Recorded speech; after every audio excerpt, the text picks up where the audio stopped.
like Damon said, he's an eight. Oh, my cat. Oh, there with Cal. See, you had to open your fat mouth. Wah, wah, wah, wah. Get him off. Get him out of here. Yeah.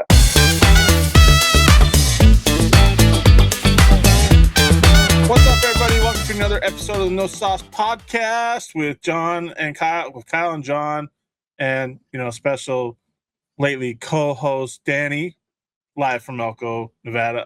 He's in Elko. I'm in Eagle Mountain. John's in Eagle Mountain. John's coming off a tough loss tonight, and his hockey team is getting beat up right now, giving up 5 goals in the second period. So it's quite the day.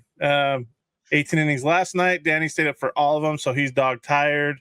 John, I think, stayed up for all of them too. He's dog tired. I went to bed. Neither a Dodger or a Blue Jay fan, so I had no reason to stay up. Life must be great not having a team that can make it to the finals. It is true. Sometimes it is true. So Hey, I got no dog in the fight, man. I'm a baseball fan, dude. 18 innings. I watched the last one that went that long. So, yeah, why not, dude? That was good stuff. it's funny. I turned off my furnace on my phone app. Oh, there, it just went off. It was running even after I turned it off. How stupid is that? But they probably have to cool down and things like that. It's, it's probably for a reason. Very possible. So, John had some topics that we were going to talk about tonight. We're going to kind of break this down because we're going to keep this maybe a little shorter, 45 minutes or so that we can maybe get more people to listen in on our podcast. By the way, if you're listening, make sure you hit the like and subscribe so that you get to see these episodes whenever they pop up. Every Wednesday they come out. Damien, every Wednesday they're going to come out around noon every Wednesday. So figure it out, Damien. Jeez. Yeah. Figure it out. Yeah. He was coaching third base last night, so he's still recovering from that. Yeah. Gosh, dang it. Yeah. So we got some topics. John threw out some topics that we were going to talk about. We are going to talk about the Utah Mammoth, who right now are down 5-3 at the end of the second period. But they're leading the West Division in the NHL right now. They've been cruising. They've been scoring a lot of goals. Very cool. I don't know what this Tusky contract talks is that you said, but we'll talk about that. You could cue me in on that. World Series, obviously, now it's 2-2 after the Blue Jays won tonight, 6-2 over the Dodgers. So very interesting how Game 5, the final game in LA, and then got to go back to Toronto for at least a Game 6. So pretty crazy there. BYU, big win at Iowa State on Saturday after a funky play that I think people remember as maybe a changing. It was definitely a game changer, that's for sure, on a punt. And then Utah with a dominating win over Colorado. I don't even know if dominating is the right word to say about that. And I'm pretty sure in some places they call that abuse. It might have been. It could have been a new charge in another state or something. The way Dion even said it, man. He ain't got whipped like that since his mama did that. So yeah, that was a beat down for sure. And then College Gameday is coming back to the state of Utah. This will be is this the third time that we've had because they have big noon kickoff for the Utah Texas Tech game, big noon kickoff for the BYU Utah game. And now you got College Gameday coming for the Utah Cincinnati game. So, quite a run. So let's start off with let's start with the Utah Mammoth. John, you can chime us in there with it, since that's your team. And this whole contract, Tusky, I still can't get over the name of the mascot.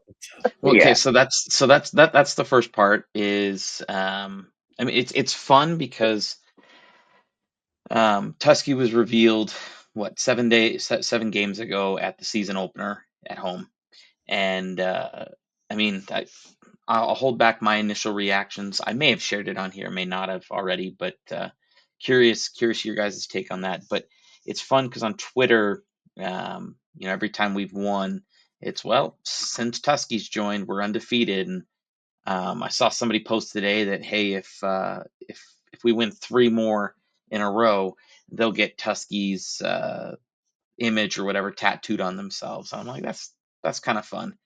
But overall, it's just, it's fun. It's a fun season, rebranding and to be a part of it. But yeah, You obviously have some opinions on the name and stuff, Kyle. What's your take there? And the other piece is contract talks, which different topics. So maybe I'll just ask you that. What's your opinion on Tusky? I mean, I'm speechless. That's all I have to say. I don't even know what I think about that name, Tusky. That there's like nothing you could have come up with to like. Yeah, yeah. But I then think again, it's a big the Jazz miss. came up with the bear, so I mean that the Jazz, the bear, like it fits now that you put it together. But like initially, Hmm. still like why a bear when you're the Jazz? Like that doesn't make because you can't really have a mascot if you're the Jazz. So Yeah, you can't have like a dancing saxophone or something like that. when That'd you be can just have be weird. you can have a woolly mammoth as the mascot, but why not call it Woolly or something like that? Yeah. Well, so I'll give my 2 cents, and we can move through this topic pretty quick because anybody who disagrees with what I say is wrong. Um, because I mean, it's just plain and simple. The name was thrown out there months ago of naming our mascot Clubber, and I thought that's great. It goes back to kind of like the prehistoric, caveman type days. So they carry on clubs, but also our first year as a team, we were the Utah Hockey Club, and a lot of fans would refer to themselves as the Clubbers. Okay, because we didn't know if we'd be Yeti, we didn't know if we'd be the Mammoth, we didn't know whatever we'd be, and so it was like it would have been a great nod to the first year fans, and to have him named Clubber. Tusky,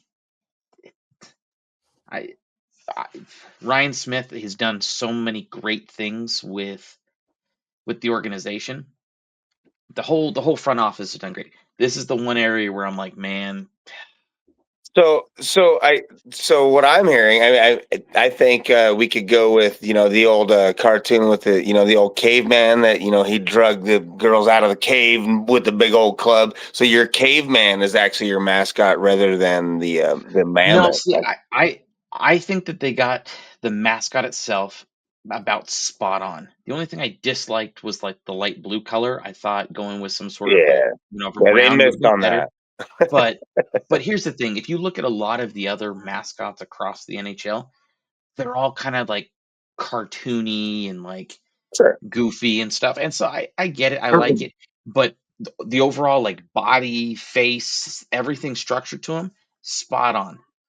Spot on what I was expecting, like the tusks, the snout, everything spot on except for the color and the name. Those were the only two things. I can live with the color. The name, unfortunately, you can't change his name now, so we're stuck with it. But that I think was a huge miss and a huge opportunity that they could have, kind of given a nod back to the inaugural season. But I Sure. digress. Yeah. I digress. But no, the other topic I was going to bring up was, and this isn't just a hockey thing, right? This is a sports in general contract negotiation, um, ideal, right? In particular, with the Utah Mammoth, we have a couple players. One player in particular, Logan Cooley, who's one of our centers, young guy, 21 years old, firecracker, right? He's fast on the ice, really good puck handling, really good scorer for 21. Like he's like we want to lock him into a long-term contract, right? With the way that salaries and stuff are set up in the NHL, to be honest, that if he waits out, he can get more money a year, at the end of the year and whatnot. So the question I bring up is just in general. You don't have to be a hockey expert to have an opinion, but do you risk a guaranteed great contract increase to play it out and allow the season to develop, or do you take that money initially and just ride with it? Because if you watch how the team has played, especially these last 7 games. I mean, 8 out of the 10 games. Tonight's game 11, and it started off hot, but like the line that Logan Cooley, Dylan Gunther, and JJ Peterka, who we picked up from the Sabres this offseason, is on fire. Like they are fast, young. I think the average age between the three of them is like 22 to 24, somewhere in there. Like they could be playing in Utah for 6, 7, 8 years. kind of similar to what we've seen in Colorado, in Edmonton, a couple other places where you just got these solid offensive lines. And just didn't know if you guys had any thoughts, around that. Do you take the money, or do you try to play it out? Yeah. So I mean, so the ultimate question is like, are you taking the short term money just to cash out, or you're going to buy in for a program that's going to be there possibly in the playoffs for years to come? Is that kind of the question that you're posing? That's maybe not so. Like, basically, this guy turned down, I want to say, I'll have to look up the number, but it was like almost $9 million a year. Okay. And the upside, if he does wait to the end of the year, more than likely contract negotiations will increase maybe an extra million a year. Mhm. But that's if he continues playing the way he does, he doesn't get injured or anything like that. Or you just kind of roll the dice and say, hey, I'm gonna take the money now and be happy with what I got, and just set the team up for long-term success. Yeah, that's personal decisions, right? I guess it depends on where that player is. You can make arguments either way, right? Like, I mean, I'm definitely about taking money. If you're worth the money, you can get the money, get paid, man.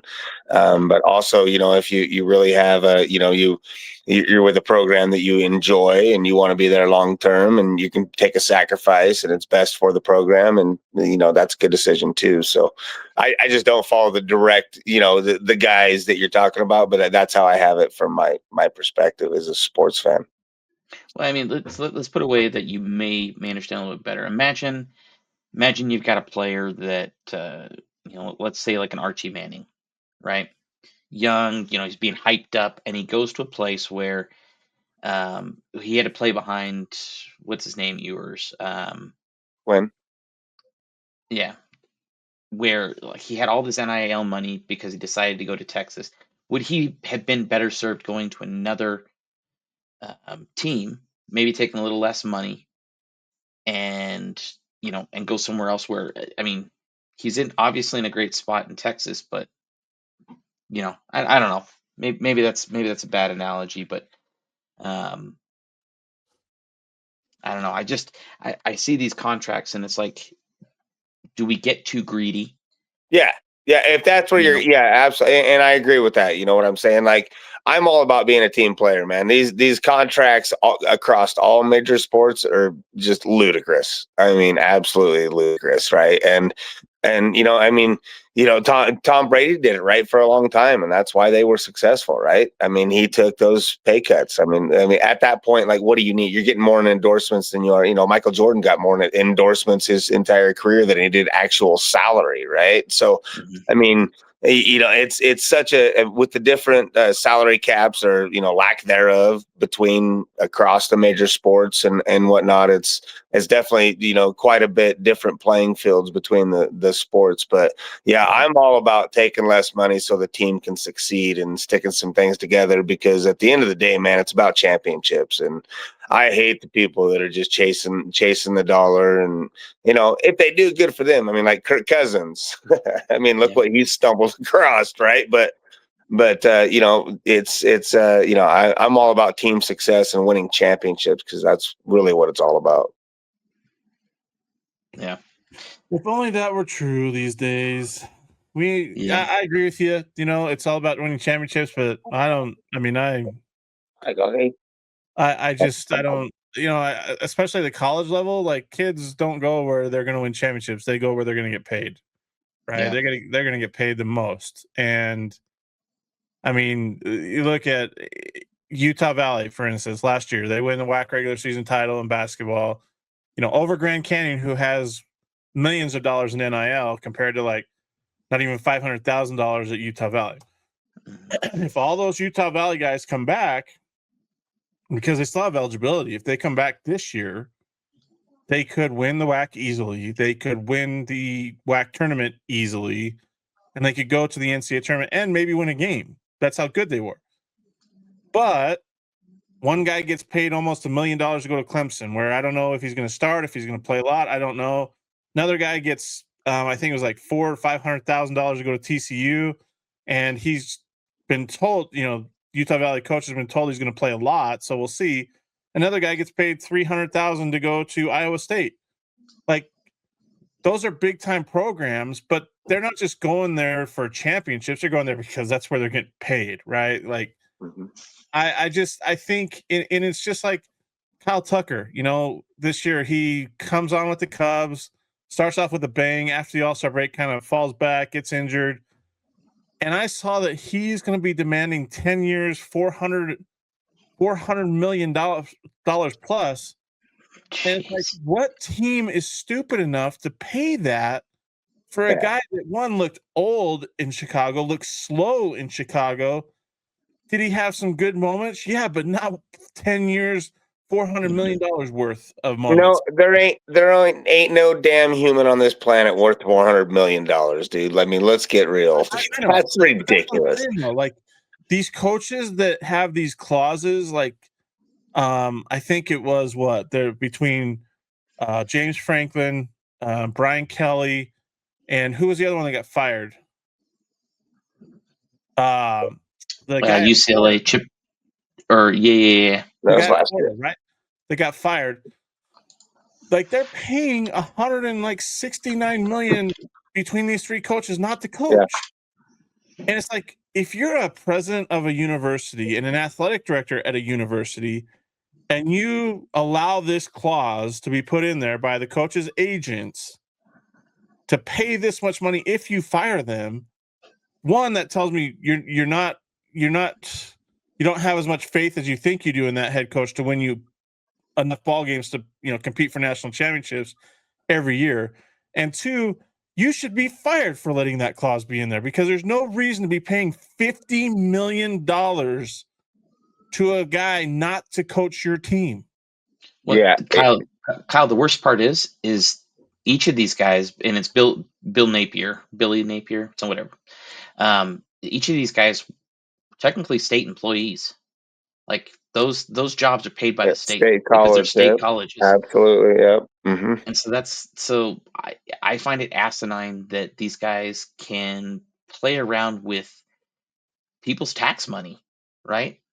And clauses like that are ridiculous. And I'll just go back to your point with UVU, and I think that's where I'm kind of getting at, is you've got this guy who's a stud who fits into the team perfectly, and they're coming back, and look what they've done so far at the start of the season.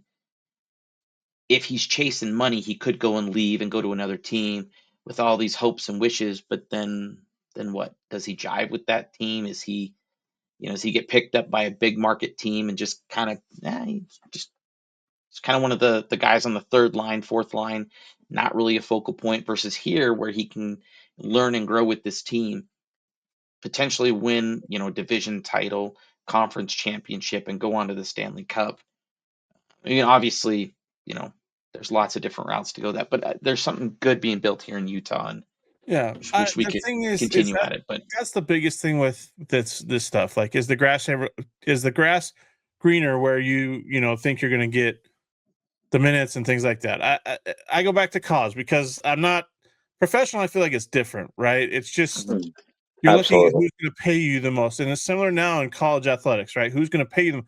That's why Arch stays at Texas, because they're going to pay him the most, even though he's a backup to Quinn Ewers, right? Do you really think that, though? I mean, does Art really need the money? I mean, look, he's already he doesn't need the money. I don't know that was necessarily the decision, but go ahead and continue. Oh, but he could have probably started at any other program in America. Why stay at Texas for 2 years behind, Quinn Ewers, and then just get thrown into the fire? That's my thing, is like, I think he had a lot more money and incentive to stay at Texas than to go somewhere else. Yeah, because if you think about it, he could have gone and played behind Jackson Dart at Ole Miss, and gone to a family's university, where some of the other Mannings went, right? And he could have been set up for success. And Lane Kiffin's shown some success. I think about, 2023, the Utah Valley basketball team. They won 28 games, went to the NIT Final Four, gave up a 26-point lead in the second half to lose to don't get me started on that memory. But they had a bunch of guys that ended up leaving, going to, one went to Oklahoma, one went to Illinois, one went to Cincinnati, right? Because obviously those guys came in, said, we have this much money, come play for us, blah, blah, blah. And that's not tampering. It's just the way it is now, right? But they don't go by the same rules, John. But what I'm saying is, like, so stupid. Yeah, agreed. The one guy was the big guy from Utah Valley, who was the WAC Defensive Player of the Year, set the single season, record for block shots. Could have been dominant if he comes back to Utah Valley, right? But goes to Cincinnati, comes off the bench sparingly, doesn't have any of the numbers that he had at Utah Valley. Same with the other guard, who was really good at Utah Valley. He goes to Illinois, kind of is like a 7th or 8th guy, that comes in late. And the other one played a lot, but his role was different than what he had at Utah Valley, where he didn't have the ball a lot, didn't get to shoot a lot, didn't get, plays weren't set up for him to hit a 3-pointer like they were at Utah Valley. And so that's the thing. It's hard for kids that age to turn down that kind of money, life-changing money, right? I agree with that with anybody else but Arch Manning. You know what I'm saying? Like, we're talking like a 3rd generational. I mean, the kid's been going to the Manning Passing Academy since he was like 6, right? Like, I 100% agree with the sentiment that you're getting at, but I don't think that's the case with Arch, because I mean, he would. At Ohio State or any other school, SEC school for that matter, they didn't come in with offers to have him come to play for them, to start for them, not sit behind somebody else, but to start for them. Well, I mean, he did have offers. I mean, there was offers from LSU and Ole Miss, right? And stay at Texas. And I don't know. I mean, we don't know. Maybe and maybe they reverse psychology. Maybe they overthought the whole thing. Maybe they put the pro model into a young kid and said, "Hey, the best thing for you is to go sit behind a guy for a couple of years," which is proved, successful in the NFL. Sit behind a veteran for a couple of years and learn. And maybe they missed on that. Maybe he should have went to a lower level school a little bit and just played more football. And maybe that should have been the case, but I don't think the money had anything to do with it at all. I think he's making $6.8 million right now. He's the highest paid. I'm sure he is. I'm sure he is. Yeah, absolutely. I mean, but there's a lot of wheels in that cog in the Manning family is all I'm getting at, right? Yeah. Yeah. Crazy. Yeah, college football definitely ain't what it was. Back to your sentiment, John. I think, what LeBron started in the NBA, now guys are trying to team up with others saying they can win a championship. I think that's kind of tied off a little bit. Yeah. Right? I don't think it's as prevalent as it was anymore, because they see what LeBron's tried to do and they see that it's not working. I mean, KD's jumped from team to team to team thinking he's going to match up with somebody that'll get back there, but NBA sucks. Yeah. I used to love the NBA, man. NBA is terrible. In the NFL as it is in maybe other sports like baseball and the NBA. I think guys will stay and be loyal to their teams. I don't think there's I'm going to jump to this team to go win a championship type deal. I mean, I think I saw. Not like they're going to the Yankees. Yeah.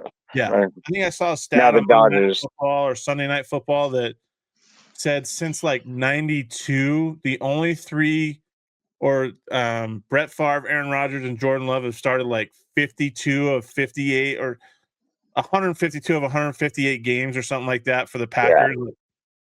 Yeah. That's the way I feel like most quarterbacks are, right? Josh Allen's been with the Bills his whole career. Lamar's been with the Ravens his whole career.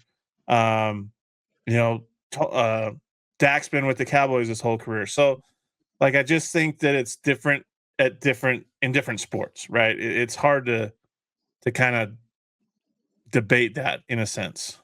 Yeah, a lot more players on a baseball field and a football field than a basketball court, and I think that's where you get a lot more of the trying to build a super team out of 3 guys. Like, you can't necessarily do that. I mean, look at the Braves, man, in the 90s, dude. We had the best pitching staff the planet's ever seen, and we got 1 title out of it, right? So I mean, it's not about superstars. It's about It's about coming together at the right time and building the squad. Everybody's good once you get to that level, right? Like everybody's really, really good. It's just about being healthy and putting the things together when you need to at the right time. Well, think about in baseball, especially think about like the A's. I mean, you saw they had Mulder, Zito, Hudson, Billy Cook, Miguel Tejada, Jermaine Dye, Jeremy or Johnny Jason Damon. Giambi. You're referring to Moneyball for the fans out there. Yeah, but I mean that's the thing though. Like you got the small market teams in the NBA and Major League Baseball, right? They can't really compete with the big money markets. I mean, that's why the Dodgers can do what they do.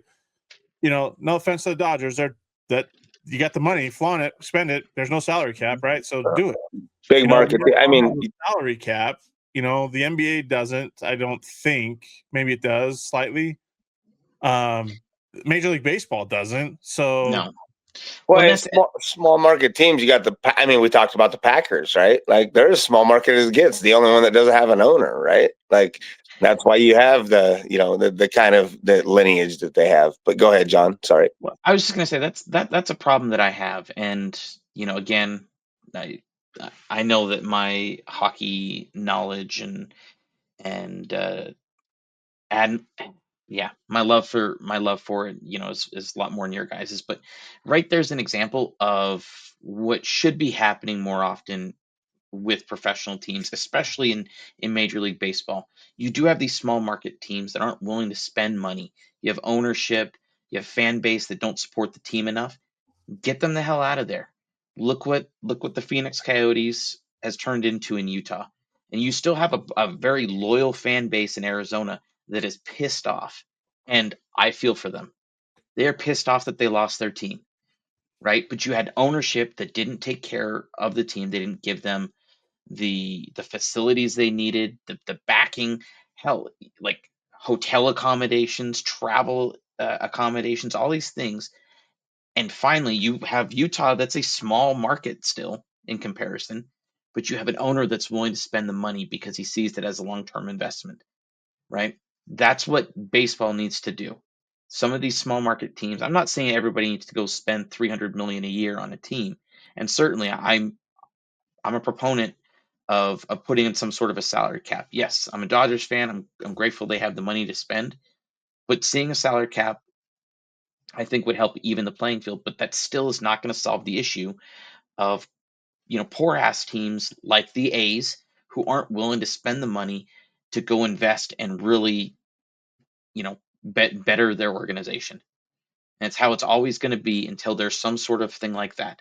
I think moving them to Arizona, I think was certainly a step, or not Arizona, to Vegas was certainly a step in the right direction. But look at like the White Sox, Tampa Bay. Like Tampa Bay has had some good teams. They put together the right people, but imagine what they could be if they were um, in an area where they had a fan base that sold out most games. Like a lot of their regular season games are only like what 60% attendance, if that. And it wasn't until the playoffs that they finally were like filling up that stadium. Their stadium already was it because the hurricane or whatever like was torn up, so they've had to relocate. Like now's a great time to just move the Rays, move the White Sox, get them to a market that actually is going to take care of them. Nashville, come to Salt Lake, go to Portland. Right? So I mean, Portland has their own here's the issues. question with baseball in that regard: if the team in Nashville isn't winning, like the White Sox don't win, is that stadium going to stay full? Right? I think that's the thing. Major League Baseball stadiums don't sell out unless your team is in a race, right? Or your team is a brand. I mean, it's a long season. Yeah, 81 games at home, right? There's a few stadiums that sell out every game. I mean, and I'm going to brag about it. Agreed. Wrigley Field is one of those fields that everybody that it's sold out every. It doesn't matter if it's a day game or a night game. It's sold out. People want to go see where Gina Davis and them tried not to eat the grass. Yeah, that too. It's not because of the baseball. I mean, the St. Louis Cardinals Busch Stadium used to be full even when they were bad, but now they're bad, and it's not full. Like it's so. I don't know. It's hard to. There's some ebbs and flows to it, Kyle. Like fan bases are not always going to fill up those stadiums. I get that, but do you have the backing behind it the business behind it to really push that team to the next level, Yeah. to Well, get them too, from the I mean, bottom of the barrel. a couple of those teams, I mean, especially like the Rays, and you didn't even bring up the Marlins, right? Those, Oh, dude, those are expansion teams, right? Like, and so, I it's mean, crazy. they've only been there since what, 96, 95, right? Like, I mean, those Something are like that. new franchises, right? So, how do you stick you got to find the hot market, but then, how do you go back to, just like the Rams, going from market to market, and the Raiders, gross. But, Yeah, just going from market to market. And, I like teams, staying where they're at and keeping their roots. But yeah, you're right. There is time that, you got to get out of Dodge. And Oakland is super sad. That's a sad story because that's yeah. a very good franchise, and they got a They lot of storied history, and it's and their just fans so loved them, and yeah, their no, fans and 100%. followed But them, when you have an owner that won't and that a like city, won't and get a them in city, exactly, a and a city city that and won't ownership back and it, all that. right, right, That's and yeah, go ahead. that's precisely what needs to happen. Is you need to have markets where cities and ownership and fan base all come together. I'm not saying every game's sold out, but like Wrigley Field is a prime example, right? It's an old stadium, but they've done things to renovate it, to keep it up and flowing, to have it be a destination, adding bleachers to the buildings across the street, right? All these types of things. Well, If people you see have, that because it's a museum too, like Fenway, yeah, but yeah, but but yeah, but I mean, yeah, like that just goes to show that like I would never want to see the Yankees leave New York. I'd never want to see the Cubs leave Chicago, right? I'd never at this point want to see the Dodgers leave LA, okay? Or Anaheim or the Angels leave Anaheim. But here's the thing, if you don't have ownership that is going to back and a city that's going to back the building of it, then move on. There's other cities, there's other areas that want that opportunity to. So yep, either add more expansion teams or let's relocate some teams where there's not that backing. yep. Yep, I agree. I absolutely agree. Expansion and relocation needs to happen in Major League Baseball and realignment. Mm-hmm. 100%. Kyle, John, question for you, and answer Danny please. for you too.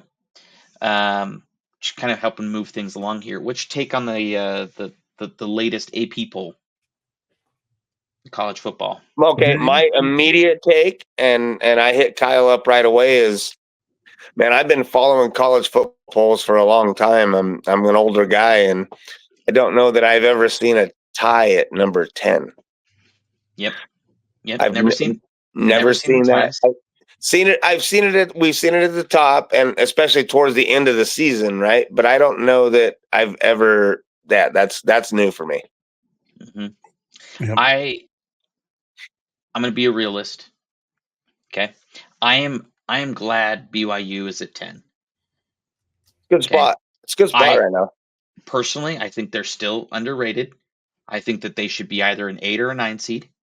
I find it very amusing that Georgia Tech, who has a much weaker strength of record and strength of schedule, and whatever other BS numbers out there you want to use, yes, they're 8-0, so are we, but we have better quality wins. That being said, I'm happy to be at 10. Okay. I know Kyle's going to continue to say, if you win, it's going to be tough. I am very pessimistic about what happens if BYU goes into Lubbock next week and loses. I want to. I would love to see them stay in the top 15, but I'm willing to bet that they get dropped to like 17 or 18 if they lose. They're not gonna lose, Because John. They're not gonna lose, bro. That's what you I need. know. You need that I mojo. no. I think the stars are aligning for BYU. Okay. I do. If you just out of 10 games, I think the Texas Tech wins 6 or 7 out of 10. But I think the stars are aligning, and there's a little bit of luck. Twitter calls it out that BYU's got this magical luck, and you know what? I don't care. We'll take it. That's how seasons work out, right? teams Absolutely. avoid major injuries and so on and so forth. We've got some injuries right now. So people are banged up. They're going to get a week to relax, a week to rest up, and come in to play Texas Tech, who's going to be down, I think, to their third quarterback. I was just about to say, I wonder who's going to be the quarterback in 2 weeks, because that freshman quarterback, he went down with a torn ACL. He's out for the year. Mhm. And Aaron Morton has been hurt since the Utah game. So Yeah, well, I've heard that he's been like getting better, so there's a chance he could come back. yeah, But there's a good chance we could be playing a third string quarterback there, and if it's anything like, like against Arizona State, like stars are aligning. We'd have a healthy squad with healthy linebackers. I don't know if we'd have LJ back, but yeah, stars are aligning. I'm going to share this with, or maybe if I can find it. I thought I saved the clip. Apparently I didn't. I'll have to find it and post it later. But I saw somebody, they based on their ranking, they had BYU as a 4 seed. So assuming we went out, we could very well be a 4 seed, and had Tulane into the college football playoff as the 12 seed, playing Alabama in that first round. How awesome would that be if BYU is a 4 seed, ends up playing Tulane, who beats out Bama, and gets to face their former quarterback in Jake Retzlaff? well, That's a great pipe dream. I mean, that's a great story. I love the Yeah, dream. Again, I put like, hey, I don't think this is plausible, but like that would be awesome. well, another one, David Pollock's college football playoff one has Mhm. BYU as a 10 seed playing Oregon, and then the winner gets Ohio State. So dude, I've seen so many like where Yeah. Oregon's going to get Ohio State no matter what round 2. I did see one today that had Oregon playing Indiana. But I don't know. Still a lot of football left. I mean, we can draw these up. We haven't even had our first CFP rankings, so we got to feel where the committee kind of thinks things are at and see what happens. Man, it's gonna be wild. I love it. This is my favorite. When we've got some good opportunities this week for BYU to move up. You've got Texas playing Vanderbilt in Austin. You've got Georgia going down to the swamp to play Florida. South Carolina Who's gonna roll almost Florida in the swamp? listen. It's not Weirder in the things have swamp happened. either. It's in Jacksonville.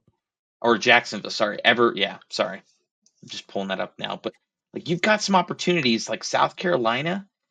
They didn't play all that bad last week against Bama. They dang near almost had that game, right? Yeah, but they showed why they're South Carolina and not Alabama. I know. But here's the thing. I'm not gonna sit here and say I think the best way I've heard it being put is that a lot of SEC teams, they should be ranked in the top 25, but I think they're overranked, right? And I think there's still a lot of cannibalism that they're going to have that could see Texas Tech and BYU move up, right? I Texas think Tech could lose this week, depending on who's quarterback. I don't see them losing this week.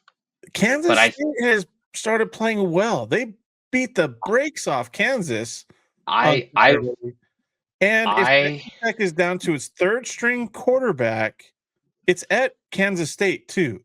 Plus, it's in Manhattan. Texas Tech, it's a trap game because they play BYU. They host BYU the following Saturday. Yep. Texas Tech could get beat this week. I would not be surprised if they got beat this week. Very true. Very true. I would hope for the conference's sake that doesn't happen. That you get a 10 or 11th ranked Texas Tech facing off against an 8 seed BYU next week. That I think for the conference would be great. If BYU loses and they don't drop too much, it still lines up the conference to get it. To still have a chance at hopefully getting 2 teams into the playoff. I think because I don't think the conference champions get in automatically anymore in this college football playoff, right? Yeah, the They Power do, but Five. they're not automatically seeded as 1, 2, 3, 4 like they Yeah, were okay. last year. All right, that's right. Correct. So Correct. so they would still get in.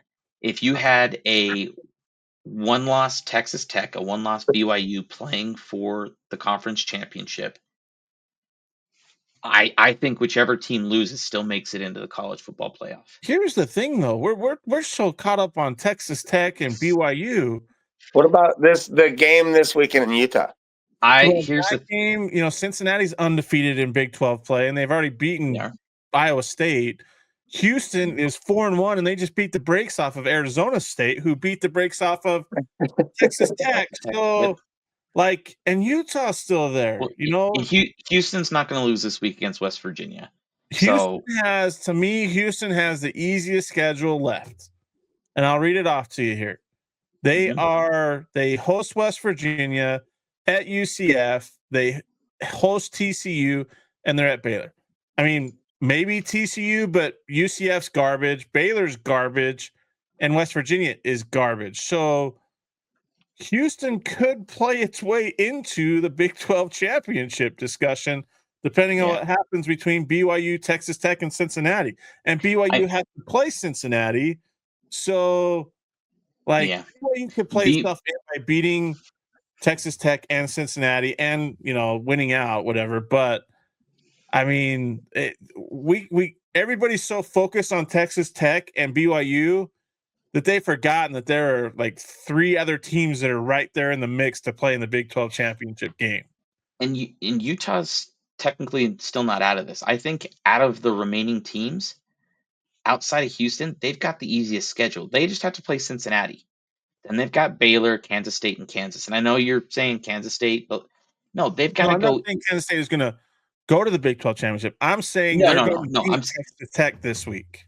What I'm saying though is that Utah, if they went out, a 2-loss Utah could still be in the running for that conference championship game, because depending on what happens to everybody above them, because BYU's arguably the toughest, right? They got Cincinnati, Texas Tech, TCU. I think that's a trap game right there. It is at home, but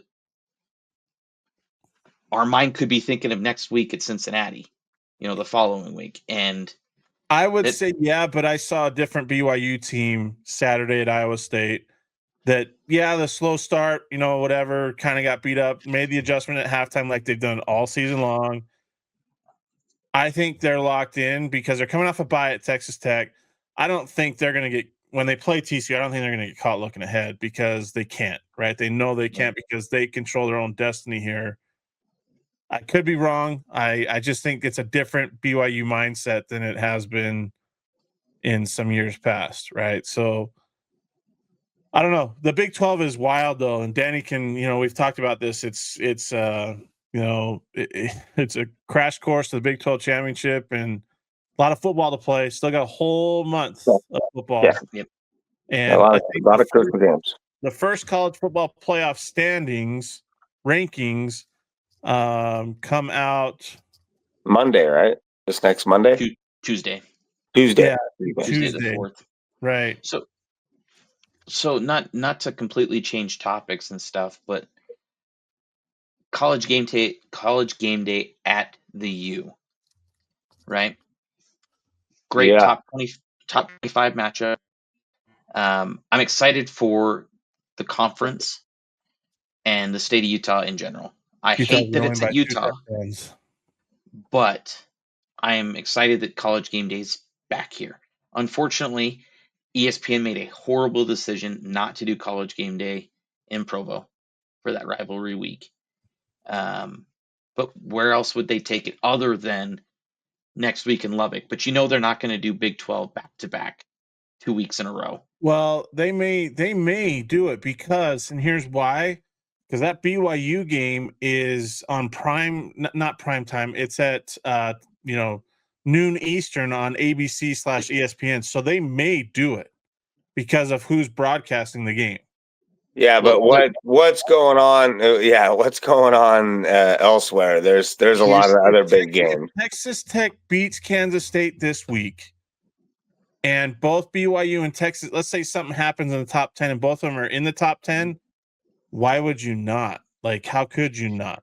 I Because don't you're know. gonna have it. Because you're gonna have Texas A&M in Missouri, a top 20 matchup, and they're again that one's on ABC at 1:30 p.m.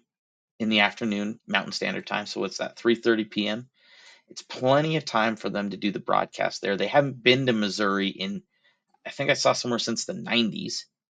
Like Yep. that's a perfect game for them to Prime go back location. to. Yeah, I, prime location. I would put good money there. I was That it's there. surprised that I thought they were going to go to the Georgia-Florida game, to be honest with you. But It's I because mean, Florida's not Florida anymore. Like, no, they're Yeah. not. Right. Yeah. And I think it's a good shift. And also, I think I don't think the decision was made solely on this, but you realize WWE is in Salt Lake this weekend also for Saturday night main event SmackDown, and McAfee is a major part of College Game Day. Could So yeah. there may be a little tie in there I because would bet. Well, no, the game's not on Fox next week against Texas Tech. That's the other thing. I was going to say if it's on Fox. well, Yeah. yeah, and you got big noon kickoff there at Penn State, Ohio State, and Urban Myers are doing his shit up there. So yeah, Well, it's the week there's that BYU plays Texas they Tech, definitely those play. corporate execs talk to each other, Yeah. right? Yeah, we'll Yeah. see what happens. I mean, I don't either way. I don't I'm like gonna be there I this don't- weekend. Where are you guys gonna be? You're going to be where? At College Game Day. So this was one of the things that I had seen on Twitter that I would absolutely love, and if I can work it out, I'm going to join. There is a large group of BYU fans that are going to try to go, like, have a presence at College Game Day, just like the Ute fans came down to Provo for Big Noon kickoff. A large group of Cougar fans are going to go up. I mean, I Where's guess it makes sense. BYU's on the road? I'm assuming. What? BYU doesn't play this BYU weekend. doesn't play. They have a Oh, bye. they're off. Oh, Yeah. that's perfect. So it's Yeah. perfect. Yeah. We can get all the makes root it beer and cheesy, energy to be drinks, honest, but just have somebody up there with the BYU flag flying it. That's it. You don't need a big presence there. I mean, no, I think you show a big presence there. And One just guy in with their a duck, dude. Just one guy with a duck. That's all you need. in be their like the face. Washington State flag. You start flying the BYU flag at every College Game Day. No, we do our own thing. We're gonna go take over a rival school's big broadcast, which I love that Utah thinks it's about them. ESPN would not have chosen that game if Cincinnati weren't in the spot that they're at and being ranked as high as they are. That's the reason why College Game Day is there. It's not University of Utah. I love to stroke your guys' ego, but it's not. It's because of Cincinnati. 100%. I wonder if the College Game Day will let me have a soaking sign. Oh yeah. 100%. Since you're not on the 100%. campus of BYU, they might. They've right. done it before. Pat and all them, they talk about it on College Game Day all the time. They make little jabs and stuff. They'll do it. 100%. And it's not because it's ESPN versus Fox. It's simply because it's at the University of Utah. Sure. They don't care. They don't have that standard. And apologies to everybody that there's a university out there that actually has standards and actually follows them. Okay. Bullshit. Apologies. Listen, we were willing to throw away a whole football season because our quarterback had to show evidence that he didn't sexually assault somebody and had to admit that, hey, he didn't honor the honor code, and they were willing to suspend him for 7 games. What other university is going to do that? We got standards here in Provo. Okay. What's our next topic?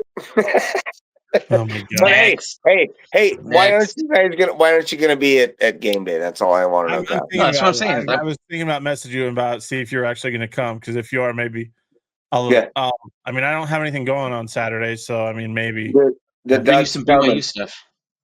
Bring you some BYU swag to wear. I'm not gonna bring any BYU swag. I'm just gonna wear. You can bring the duck. Bring the duck.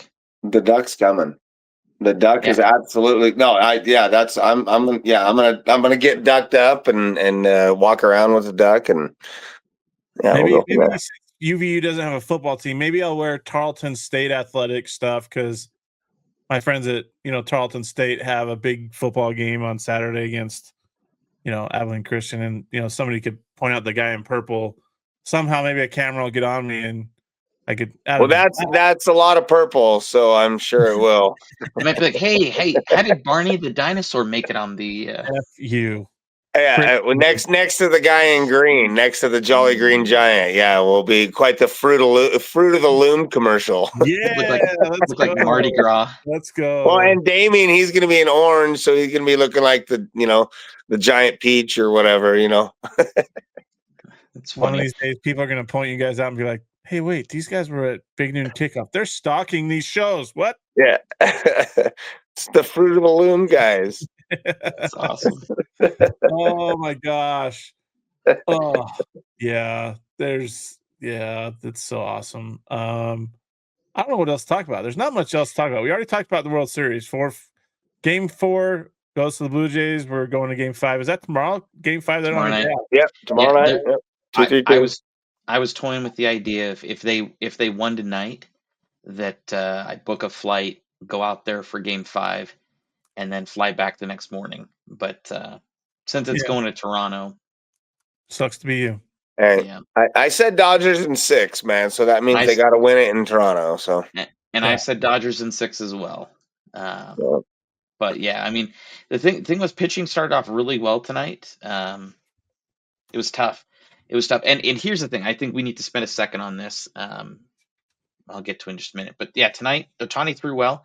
He only made like maybe 1 or 2 bad pitches early on, and then that 6th inning, it's tough. It's tough. Yeah. Okay, but think about this. Maybe you're going to argue this. He played 18 innings last. I don't care if he was DH, right? He got to the plate what 9 times, 7 times, 9 times, 9 times. And intentionally walked 4 times every time. Yeah, and that's what I wanted to bring up as the kind of the last thing. We are witnessing something that we will never ever witness in our lifetime, right? A pitcher that in the NLCS goes and throws 6 scoreless innings. Yeah, I know it's not a complete game, but he is playing every single game, hitting every single game, and on that day that he pitches, 6 scoreless innings, 3 home runs. Okay. And then he comes out in Game 3, and like Kyle said, 9 plate appearances, 5 walks, 4 of them being intentional, 2 doubles and 2 home runs. Okay. I whatever money the Dodgers spent, they've more than made it up for it at this point in these 2 years. Those moments right there, he could never have done that in an Angels uniform. He would have never have done that in a Blue Jays uniform. Okay. So like I think, and I put it as one of my posts last night that like baseball fans, like that was a hell of a game. Everybody should have loved that game. Yes, 9, 10 scoreless innings for both teams, but like defensive plays, smart strategic plays, and people coming back from adversity, multiple times to close out innings. I mean, it was just textbook. Like if I'm getting my kids' baseball teams together and I say, hey guys, this is why relays are important. This is why hitting your cutoff man's important. This is why always moving to the ball is important.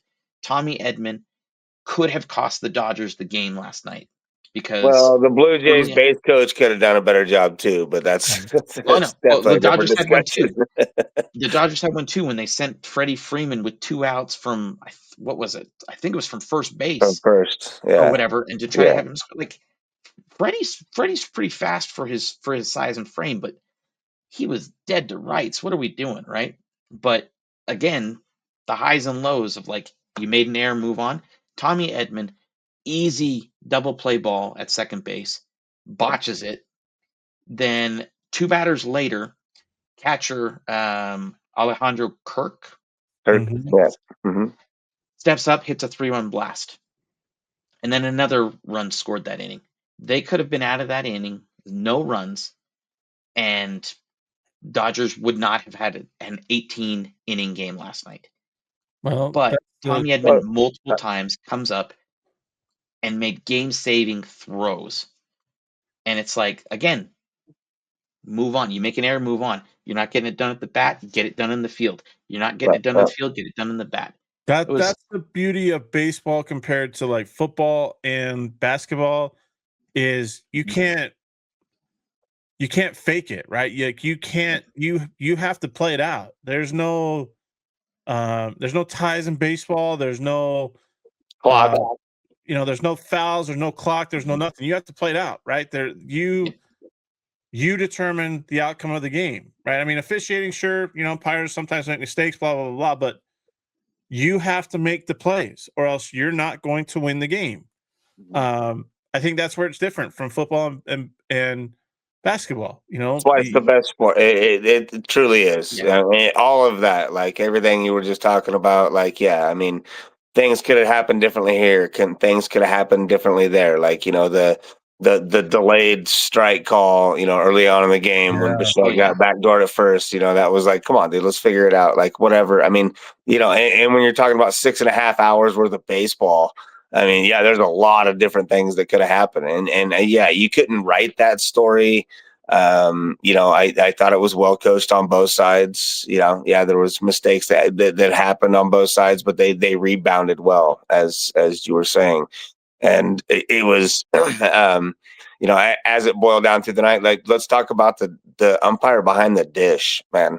That dude Yeah. stood behind there for over 600 pitches, man. Like literally a doubleheader worth of Major League Baseball in the most intense pressure on the planet. It's the World Series in So LA, his right? overall accuracy and 97? 96%, right? He Yeah. had 1, 2, 3, 4, There 5. were some high calls, but almost consistent though, right? Like almost like I gave that to you before, I'm gonna give it to you again, kind of a thing, right? There That's how I there were look s at it. there were some that were yeah, I mean, his I consistent didn't here's the agree with a thing. lot. I didn't agree with him. There was times I was yelling at the blue too, but I'm just saying as an Yeah. overall performance, man, that's a dude competing at a high level in his own profession, 100%. Yeah. Well, that compared to Adrian Johnson, who is the umpire from the second game, and I copied these earlier because I've been kind of bitching, complaining the whole series about the home plate umpires and their strike zone. Like, best of the best should be umpiring these games. Mhm. And the second game, Dodgers do pick up a win, 89% consistency, 93% overall accuracy behind the dish. Yeah, that's low. Like, you can't have that. And No, there were some I agree. key balls and strikes that were missed that caused extra at bats or ended innings early. Like, you can't have that. And so I will give it to I think it was Mark Wegner was his name. I think he was the umpire behind the plate last night. Again, 6.5 hours. Like, you think about, like, I'm thinking about Will Smith and how tired he must have been because he caught the whole entire game. Right. But that umpire is going both ways. Every half inning he's Every there. pitch, He doesn't man. get to go take it off. So props, Mark. I still hate umpires at times, but That's that that's props to that's you. part of it, right? Yeah, no, absolutely. I think that he did a good job last night. Absolutely. I think it was a great game. Obviously, I mean an 18 inning World Series game. That's, I've watched both of them. Glad to say now. So some crazy comparisons being drawn between the two, but yeah, Mhm. no, I thought it was a great baseball game, and it ended the way it ended. Hey, my boy Freddie, man, go Braves, chop on, right? Yeah, we sold him to you and thought he was done, and clearly he's not. It's gonna be crazy the amount of Kleenex sales that are gonna happen in Atlanta when Freddie retires and gets inducted to the Hall of Fame and goes in as a Dodger. Oh, he's It's gonna not. be No, he's not. crazy. No, he's not. Stop it. Cra- Why would he Stop. go in as a Brave? Ask him. He'll go in as a Brave. Mm, Yeah, mm. he'll go in as a Brave. But yeah, two-time World Series shit. Well, I mean, what? I mean, this will be what, three in a row, right? If he when they win this year, that'll be three in a row for Freddie, right? Yeah, I mean, it's like, again, and he's not going to be done. He's going to extend his contract. He loves where he's at. He loves the team he's at. So again, I don't know that he Atlanta's goes home. in. Atlanta's home, man. Atlanta's home Mm, for Freddie. Again. We'll see the tears. He'll See go the in as tears. both. He'll be one of those dudes. He'll do something silly with a split hat or something like that. It'll have the L from Los Angeles, but it'll have the L.A. A for the Braves. Hey, Yeah. there we go. Hey, yeah, Cursive, let's yeah. go. Hashtag Freddie Freeman on this, Kyle, when you post it, so he sees that. Yeah. I will do that. All right, good deal. Oh, we've gone longer than 45 minutes. We've gone an hour again. We talk a lot, which I mean, it's fun. We're making memories. That's all that matters. 2 weeks, maybe a week and a half. 2 weeks. 2 weeks. 2 weeks. We are going to be making some more memories in Mesquite, Nevada. We're going to go have fun. We're going to win some ball games. A bunch. All of them. Legit, am I going to get to catch? Well, I mean, you're going to have to work it out with Robert on that, but it's looking kind of like first base. I don't know if I'm going to put you at first base because you're so short, and these guys don't have great accuracy. So I can. Yeah, but you also don't have like the ability to like dig. I have more ability. Your flexibility. You really give me credit for, but I appreciate that. So we have another guy. Dame can lock down the one bag too. So yeah, if Danny has to pitch, Dame can lock down too. But he's got a small glove. He needs to get a bigger glove if he's going to play first base. Yeah, not me. No, Damien. You have a huge glove, but yeah. Absolutely. No, we're gonna go ruin it, man. Let's go run this stuff, huh? Yeah. Dude, I even bought myself a new like leg sleeve that has pads on the knee and whatnot, so that I'm not tearing up my knee sliding. There's a bigger story there for getting a pad sleeve on his knee. Dude, I have without thinking anything disgusting. No, like I slide when we're playing competitively. I will slide. Oh, I can't wait. You better be breaking up too, dude, because I spent a lot of time 100%. coaching third. You got to listen to this guy, dude. Not Damien. Damien don't coach third. We went through that. He gets people thrown out like last night. You and I will coach third. I know I'm new to the team, Danny, but I'm one hell of a third base coach.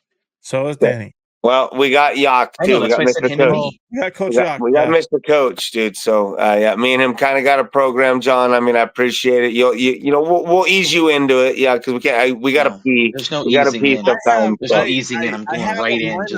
I have a lineup that I put together, like batting lineup, so that it splits up the guys that are more likely to only get to first base and ground into double plays, that kind of thing. So Kyle's not hitting behind somebody like me. Because I'm going to get singles. He's leading off. I'm leading off, dude. Ask Danny about this. I lead off. No, because it helps. Because then that way you can't roll into a double play. That's smart. I put a fast youngster right in front of me at the bottom of the order so that he gets the second, and I don't have to worry about it. Yeah. Okay. And then I get a free runner for myself. Yeah. So we're gonna have some fun. Channel 4. We're gonna be locking it down and having some fun and winning ball games. But everybody, thanks for tuning into this episode of No Sauce Podcast. Make sure you hit the like and subscribe, and leave us a comment if you want. Tell us how bad or fat we are, or that I need to go eat another donut. And tune into College Game Day from Salt Lake City because you're going to see the duck. Yeah, we may have some content from that College Game Day because I think we're going to get some, Danny. We may mic ourselves up since I'll be there. Since you have my mic'd up stuff. Yeah. Well, Damien has it. I have your batteries, but yeah. Okay, but we'll mic it up and go have some fun at College Game Day and show a little recap of our day with our mic'd up energy. I think so. We're gonna make some. I'm gonna get there like as soon as we can and get a ticket. I want to kick for $500,000. But hey, quick, where were you at when it was down in BYU? I got kids I had to support, cheer, baseball, that kind of stuff. So okay, sorry. There we go. That's fine. I was just asking. You don't have to get defensive, John. Right? No, I'm not getting defensive. I'm just letting you know that's what it was. Like plain simple. If I didn't have like Damon said, he's an my cat. Oh, there with cow. See, you had to open your fat mouth. Get him out of here. Yeah. It's still recording, Kyle. It's still recording, Kyle. On that note, thank you for tuning into the No Sauce Podcast with now Danny and John. Yes, let's go.